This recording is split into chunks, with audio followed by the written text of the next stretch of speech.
আজকে খাবো ইলিশ বিরিয়ানি, দেখবো কুমির, বাঘ আর খাবো বাগদা চিংড়ির মালাইকারি। হ্যালো বন্ধুরা, সুন্দরবনে আজকে আমাদের দ্বিতীয় দিন। পাখিরালা ঘাটে এসে দেখা হয়ে গেল পূজাদির সাথে। আজকে আমরা বোটে করে প্রথমেই চলে এলাম সজনেখালি, যেখানে ঢুকেই প্রথমেই দেখলাম বড় একটা গোসা, আর দেখলাম সুন্দরবনের বিখ্যাত সুন্দরী গাছ। একটা বড় ওয়াচ টাওয়ার ছিল, কিন্তু মৌমাছির চাক আছে শুনে আমি আর যাইনি। আজকে আমাদের সাথে আমাদের বোটে আছে একজন গাইড দাদা, যে সুন্দরবন সম্পর্কে আমাদের অনেক কিছু ছিল।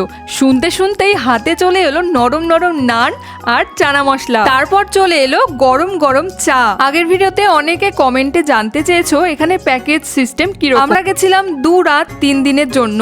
ক্যানিং টু ক্যানিং এই 3 দিনের খরচা পুরোটাই ওনাদের, মাত্র 2800 টাকা। যাই হোক, আমরা চলে এসেছি সুধর্ণখালি, যেখানে ঢুকতেই প্রথমেই আছে বনবিবির মন্দির। এখানে এসে প্রচুর লাল কাঁকড়া দেখেছি, আর দেখেছি বিভিন্ন প্রজাতির গাছ। আর এখন যে গাছটা তোমরা দেখছো এটার নাম লাল কাঁকড়া গাছ। তারপর তুলে নিলাম বাঘ মামার সাথে একটা ছবি। ওরা সত্যিই সুন্দরবনের এই প্রাকৃতিক সৌন্দর্যের কোনো তুলনাই হয় না। জানো তো, বোটের সামনে বসেছিলাম, হঠাৎ চোখে পড়লো এই জঙ্গলের মধ্যে কুমির। দেখো কত বড় কুমির, এই জল থেকে ডাঙায় উঠে রয়েছে। এখন যাচ্ছি হেতাল বনের পাশ দিয়ে, শুনেছি এর মধ্যেই বাঘ থাকে। তারপর চলে এলাম দোবাকি ক্যাম্পে। এই জায়গাটা কিন্তু ভীষণ সুন্দর, ওপর থেকে নিচটা কি দারুণ দেখতে লাগছে। আমরা এখানে এসে ভীষণ মজা পেয়েছি। এই দেখো প্রচুর লাল কাঁকড়া, এগুলোকে ভূত কাঁকড়া বলে। এখানেও একটা ওয়াচ টাওয়ার ছিল, যেখানে উঠে নিচের জঙ্গলটা দারুণ লাগছিল। আর এই সেই মিষ্টি জলের হ্রদ, যেখানে বাঘ হরিণ জল খেতে আসে।